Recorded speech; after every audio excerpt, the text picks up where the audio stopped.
हाँ, hello students. पिछले video में हम क्वेश्चन नंबर 52 तक ही डिस्कस कर पाए थे। उसमें यह था कि कौन सा कंपाउंड दिया हुआ था उसमें ज़्यादा इलेक्ट्रिसिटी फ्लो करेगा, तो HCl का सॉल्यूशन होगा क्योंकि वो पोलर कोवैलेंट कंपाउंड की गिनती में आता है। आओ नेक्स्ट क्वेश्चन पे आओ। नायलॉन 6 है ना। नायलॉन 6 बनाने का तरीका क्या है? वो एक कंपाउंड है, कैप्रोलैक्टम बोलते हैं, उसी से नायलॉन 6 बनता है। यही उसका ऑप्शन है। तो देखो यहाँ पर कैप्रोलैक्टम होता क्या है, एक चीज़ बता देते हैं। लैक्टम का मतलब होता है साइक्लिक एमाइड, और ये कैप्रो वर्ड आया है कैप्रोइक एसिड से।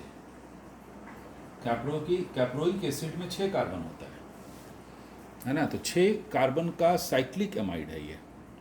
ठीक है, जैसे मान लो कि अगर CH3C डबल बॉन्ड ये है हमारा OH है, और OH इसको अमोनिया के साथ ट्रीट कर दोगे तो यहाँ NH2 आ जाएगा, एमाइड हो गया।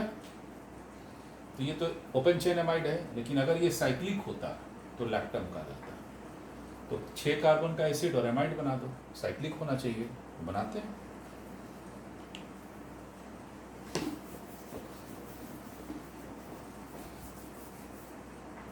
छह कार्बन के लिए साइक्लिक एमाइड, तो C double bond O NH2 ये तो होगा, लेकिन साइक्लिक करना है तो ये हट जाएगा बॉन्ड, है ना। ठीक है, अब यहाँ से 6 कार्बन जोड़ दो, 1 2 हो गया, 3 4 5 और एक और जोड़ दो 6। कितना हुआ? 3 और 3 6 हो गया। इसका नाम है कैप्रोलैक्टम, है ना। कैप्रोलैक्टम इजीली अवेलेबल है ये, और इसको कुछ नहीं करना है, हाई टेम्परेचर पर 533 to 543 K पर पानी के साथ ट्रीट कर दो इसको। ये बॉन्ड यहाँ से टूट जाएगा और पॉलीमराइज कर जाएगा। तो C2H5 5 कार्बन हुआ यहाँ पर, और ये हो गया C डबल बॉन्ड O इधर, और ये हो गया NH। यही इसका मोनोमर है, ये रिपीट होते जाता है। ये नायलॉन 6 है, 6 कार्बन है ना इसमें, इसलिए नाम पड़ा नायलॉन 6। समझ में आ गया? तो नायलॉन 6 बनाने का तरीका है कैप्रोलैक्टम से। अगला सवाल है थर्मल स्टेबिलिटी को लेकर के। अल्कली मेटल का कार्बोनेट जो होता है वो बहुत ज़्यादा स्टेबल होता है। अल्कली मतलब सोडियम पोटाशियम, उसके बाद अल्कलाइन अर्थ में आते हैं हम लोग, तो वो थोड़ा कम होते जाता है। तो ऑर्डर ऑफ स्टेबिलिटी हो जाएगा तुम्हारा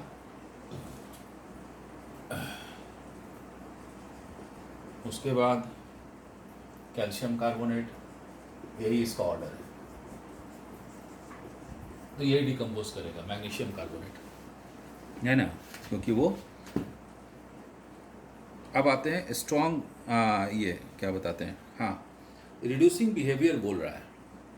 फॉस्फोरस का एसिड का दिया हुआ है और उसमें तुमको रिड्यूसिंग बिहेवियर बताना है। देखो एक चीज़ बता देते हैं, कोई भी फॉस्फोरस का एसिड ले लो, सुन लो मेरी बात को, जिसमें जितना ज़्यादा pH बॉन्ड होगा वो उतना ही ज़्यादा रिडक्शन करेगा, मतलब वो हाइड्रोजन छोड़ेगा।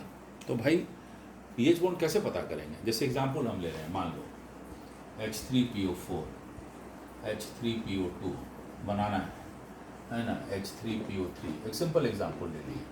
अब चेक करो कि किस में pH बॉन्ड ज़्यादा होगा। तो देखो तरीका सिखा देते हैं। P सब में होगा, सेंट्रल एटम होगा, और उसके बाद एक डबल बॉन्ड O सबके साथ यहाँ तुम बैठा दो, इसको बैठा दिए, ठीक ना। अब देखो कै कार्बन ऑक्सीजन है, तो 4 है, एक ऑक्सीजन तो पहले से था, अब 3 यहाँ लगा दो, हो गया।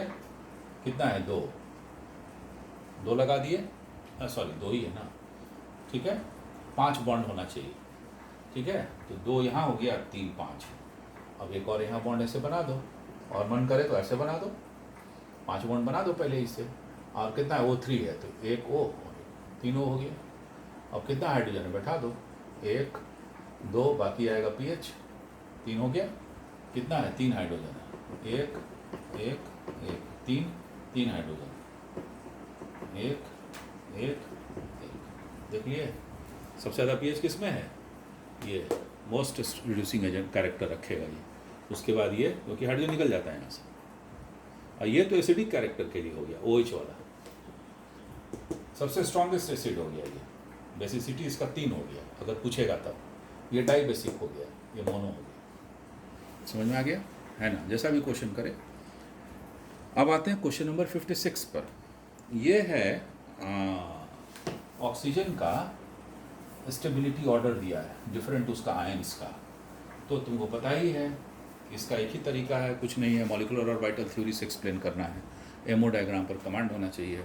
हम आपको एक टेक्निक भी बताए थे 11th वाले में, देखना नहीं, आई डोंट नो, देखो मेरा टेक्निक है, बताते हैं। Lithium, beryllium, boron, carbon, nitrogen, oxygen, fluorine, है ना। हम यहाँ से चल रहे हैं, चाहे BE2 से आओ, मान लो कि इन लोगों का एमओ डायग्राम प्लॉट करना है, तो टेक्निक है मेरा कि टिल नाइट्रोजन यहाँ तक, देयरफॉर, ठीक है, एंड बियॉन्ड नाइट्रोजन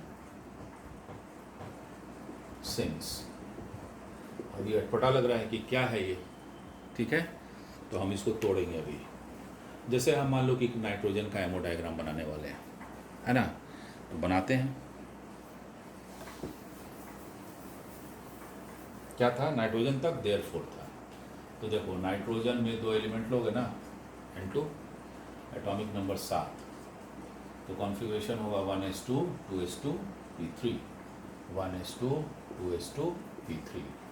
तो आपको पता ही है कि पहले 1s2 बनाएंगे, 1s2 का ये चला जाएगा बॉन्डिंग में, मालूम होगा, एक बॉन्ड यहाँ, एक ऑर्बिटल यहाँ, ठीक है ना, इसको बॉन्डिंग बोलते हैं, इसको एंटी बॉन्डिंग बोलते हैं। तो ये सिर्फ सिग्मा बनाएगा, तो ये 1s2 है, तो ये 1s2 है, ये क्या हो गया 1s2 सिग्मा बॉन्ड, है ना, ये सिग्मा बॉन्ड दिख रहा है, नहीं दिख रहा है, so this is 1s2 sigma bond, 2 मतलब 2 इलेक्ट्रॉन यहाँ, 2 इलेक्ट्रॉन हो, 4 इलेक्ट्रॉन है ना, 2 और 2, तो इसको हुंस रूल से फिलअप किया जाता है, 1s2 सिग्मा, ये एंटी बॉन्डिंग हो गया, तो 2 इलेक्ट्रॉन यहाँ, 2 इलेक्ट्रॉन यहाँ। बॉन्ड ऑर्डर निकाल लेते हैं, अभी ही निकाल लेते हैं। बॉन्ड ऑर्डर होता है number of bonding electron minus number of anti bonding electron, दोनों को घटा दो, बाई 2 से डिवाइड कर दो, तो बॉन्ड ऑर्डर का फॉर्मूला हो गया NB minus Na/2,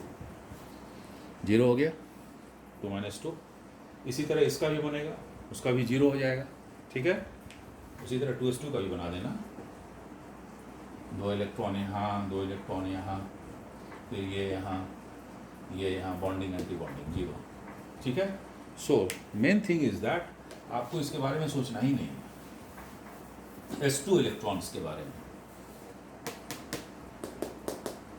bond order 0 होता है। प्रॉब्लम यहाँ आता है P3 में, ठीक है, उसी से बॉन्ड ऑर्डर तुमको निकल जाएगा। ऐसे मन करे तो पूरा बना दो, है ना, वो वीक तरीका है, लेकिन कंपटीशन में टाइम कम मिलेगा तुमको, तो P3, ठीक है। अब यहाँ पर ये बाइफर्केट करता है 2 पार्ट में, it has been derived from mathematics. हम क्या लिखे थे, टिल नाइट्रोजन देयरफॉर, देयरफॉर का साइन मैथमेटिक्स में कैसे होता है, ऐसे होता है, तो यहाँ पर ये ऐसे होगा, समझ में आया, ये हमारा फिक्स्ड है, और नहीं ऑक्सीजन रहेगा तो ये ऊपर और ये नीचे आ जाएगा, तो क्या हो जाएगा, सिंस हुआ ना, ऐसे होता है साइंस, बस यही मतलब है बताने का, ठीक है। अब इलेक्ट्रॉन भर दीजिए आप, 6 इलेक्ट्रॉन भरना है, तो ये हो गया 2 2 4 2 6, एंटी बॉन्डिंग में है ही नहीं, तो बॉन्ड ऑर्डर इसका तुम निकाल लोगे, 6 - 0/2 मतलब 3, नाइट्रोजन N2 मॉलिक्यूल में 3 बॉन्ड होता है, यही तरीका है निकालने। अब हम लोग O2 पर आते हैं, ठीक है।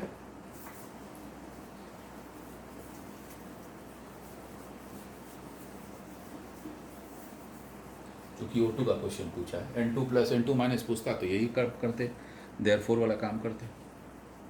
तो अब यहाँ पर ये जो है, अब देखो 4 हो गया, 2 3 4, क्लियर। अब इसको तुम तोड़ो यहाँ से,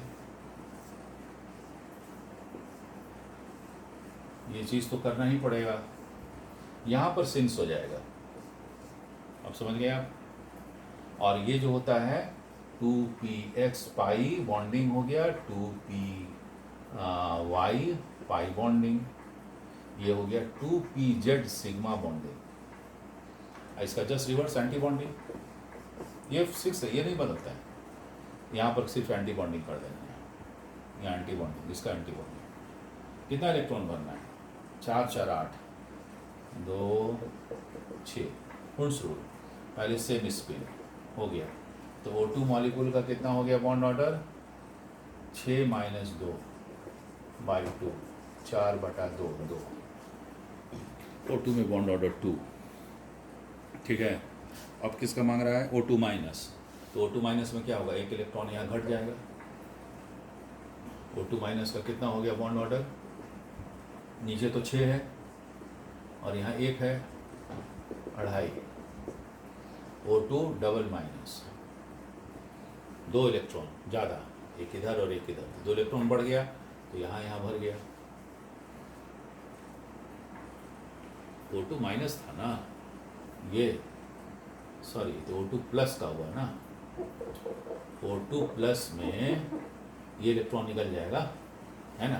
तो this is this, and O2 minus तो पहले से था ऑक्सीजन में, दो इलेक्ट्रॉन और आ गया।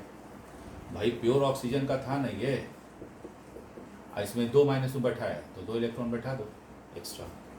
तो कितना हो गया? 6 - 4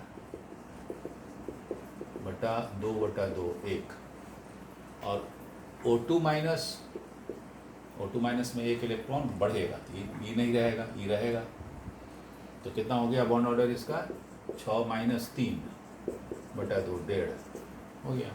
जिसका बॉन्ड ऑर्डर ज़्यादा होगा ज़्यादा स्टेबल होगा, तो सबसे ज़्यादा ये हुआ। अब देख लो अपना, ये होगा, फिर ये होगा, और फिर नहीं, पहले ये होगा, फिर ये होगा, और उसके बाद फिर ये होगा, तब ये। क्लियर हो गया? तो ये इसका ऑर्डर था, है ना। सबसे पहले O2 प्लस, उसके बाद O2, उसके बाद O2 माइनस, उसके बाद O2 double minus. Clear? Next, different amount दिया हुआ है। 18 ग्राम वाटर है, 1 मोल वाटर है, 18 मोल वाटर है। पूछता है कि किसमें कितना ज़्यादा मॉलिक्यूल्स होगा। तो सिंपल है ना। 18 ग्राम वाटर और 18 मोल, इसी में मेन कंपैरिजन करना है, बाकी तो बहुत कम अमाउंट है। तो 18 ग्राम वाटर का मतलब क्या हुआ? 1 मोल वाटर, 1 मोल वाटर का मतलब इतना मॉलिक्यूल, और 18 मोल पानी, इसका मतलब 18 इंटू इतना मॉलिक्यूल, इसको Na मॉलिक्यूल भी बोल सकते हो। तो सबसे ज़्यादा यही ना हुआ, ठीक है। स्ट्रक्चर के बारे में पूछ रहा है कि अमोनिया और PH3, Zn tetrafluoride, Zn XeO4, ये सब किस में डिफरेंट है। तो देखो ऐसे बता देते हैं हम पहले। इसका आंसर है Zn टेट्राफ्लोराइड और Zn tetroxide, ZeO4 and ZeF4। पहले उसका तुम हाइब्रिडाइजेशन से स्ट्रक्चर निकालने का तरीका जो हम बता रहे हैं उसमें सब में तुम अप्लाई कर सकते हो, है ना। तो सिलिकॉन टेट्राक्लोराइड और PCl4 सब टेट्राहेड्रल होता है। डायमंड और सिलिकॉन कार्बाइड का sp3 हाइब्रिडाइजेशन होता है, लेकिन इसी दोनों का अलग अलग होता है। इसका किसका? ऐसे। तो इसका एक सिंपल टेक्निक है ना, ऐसे बढ़ोगे तो तुरंत निकल जाएगा। क्या है? XeF4 और XeO4, ठीक। अब देखो पहले क्या करना तरीका है, टोटल वैलेंस इलेक्ट्रॉन निकाल लेना। तो जेनन में 8 और इसमें 7, कितना हो गया? 36, है ना। बॉन्डिंग इलेक्ट्रॉन्स निकालना इसके बाद। इसका तरीका है कि टोटल एटम काउंट कर लो, 4 और 1 5, और 1 कम कर देना, क्योंकि एक तो सेंटर में रहता है। हाइड्रोजन से रहेगा तो 2 से मल्टीप्लाई, नहीं तो 8 से, ऑक्टेट बनता है। तो ये हो गया 32। तो 36 इलेक्ट्रॉन था, 32 खर्चा हो गया। तो लोन पेयर कितना हो गया? घटा देंगे इसमें से 4 इलेक्ट्रॉन, मतलब 2 लोन पेयर। ठीक है, हाइब्रिडेशन का भी एक मेरा वीडियो डाला हुआ है ना, 11th क्लास के लिए देखना। तो 36 में से 4 गया, 2 लोन पेयर हो गया। ठीक है, अब ये जो 2 लोन पेयर आया, अब हमको कितना ऑर्बिटल चाहिए, उससे हाइब्रिडाइजेशन निकलेगा। तो इसको देख लेना कितना, और यहाँ वाला दोनों को जोड़ दें, तो 4 और 2 6, ऑर्बिटल्स 6 चाहिए, मतलब हाइब्रिडाइजेशन हो गया sp3d2। 6 के लिए तो sp3d2 ही होता है ना। अब इसका स्ट्रक्चर क्या होगा, सो देखो, पर इसका निकाल लेते हैं। टोटल वैलेंस इलेक्ट्रॉन 8, और ये हो गया 6 चौका 24, 32। बॉन्डिंग इलेक्ट्रॉन्स वही तरीका, 4 से 8 को मल्टीप्लाई किए, क्योंकि 5 ना है, 5 में से 1 घटा देंगे तो 4 हो जाएगा, 4 1 5, तो ये हो गया 32। Lone pair 0। टोटल ऑर्बिटल कितना चाहिए, 4, यहीं पर क्लियर हो गया। तो 4 हो गया, मतलब कि sp3 हाइब्रिडाइजेशन होगा। क्लियर। तो हाइब्रिडेशन यहीं पर डिफरेंट है, तो स्ट्रक्चर अपने आप डिफरेंट होगा, फिर भी करते हैं। तो देखो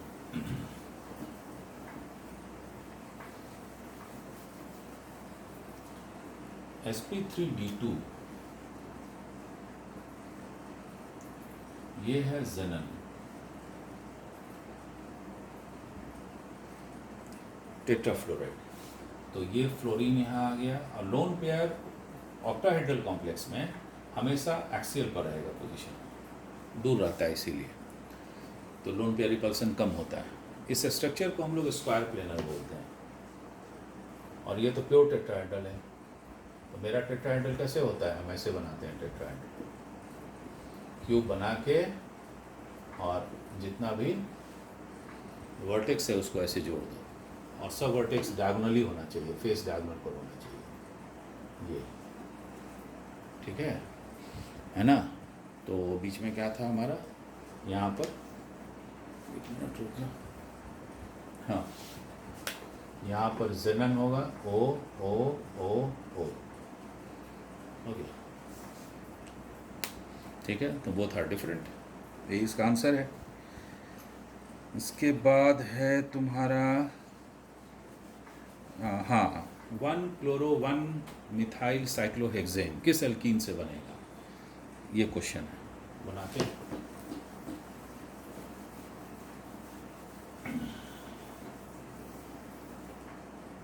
देखो 1-chloro-1-मिथाइल, 1 मिनट रुक जाओ जरा सा, देखो तो ये है इसका, ये बनाना है आपको, ठीक है। इसके लिए बहुत सारा एल्कीन का ऑप्शन दिया हुआ है। तो देखो फंडामेंटल इसमें कौन है, एक एल्कीन ये होगा, और एक एल्कीन यहाँ होगा, एक और यहाँ दिया हुआ है, इधर बॉन्ड चाहे इधर बॉन्ड सेम होता है, इसलिए यही दोनों आंसर है।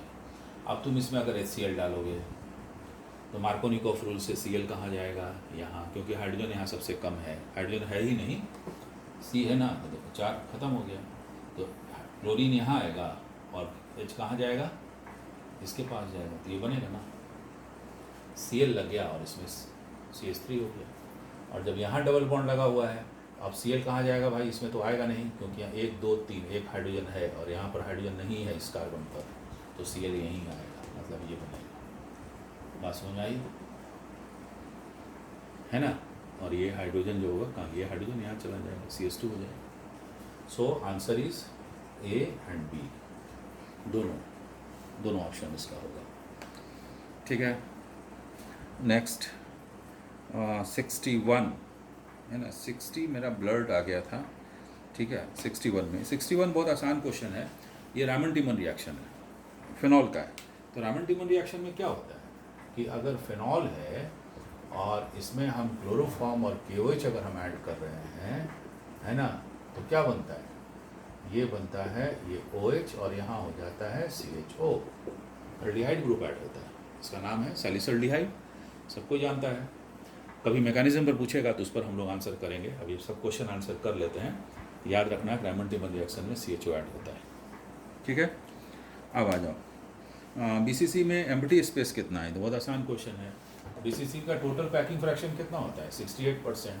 तो खाली जगह कितना होगा, 100 में से घटा दो, 100 में से 68 घटेगा कितना होगा, 32, आंसर हो गया 32%। ठीक है। OF2 is an oxide of fluorine, है ना, गलत है, नहीं होगा, क्योंकि फ्लोरीन ज़्यादा इलेक्ट्रोनेगेटिव है। ऑक्साइड का मतलब क्या हुआ, जैसे हम बोलते हैं कि सोडियम ऑक्साइड, ये जो ज़्यादा इलेक्ट्रोनेगेटिव है ना, वो ये मेटल है, ये नॉन मेटल है, बोले it is oxide of sodium, सही है।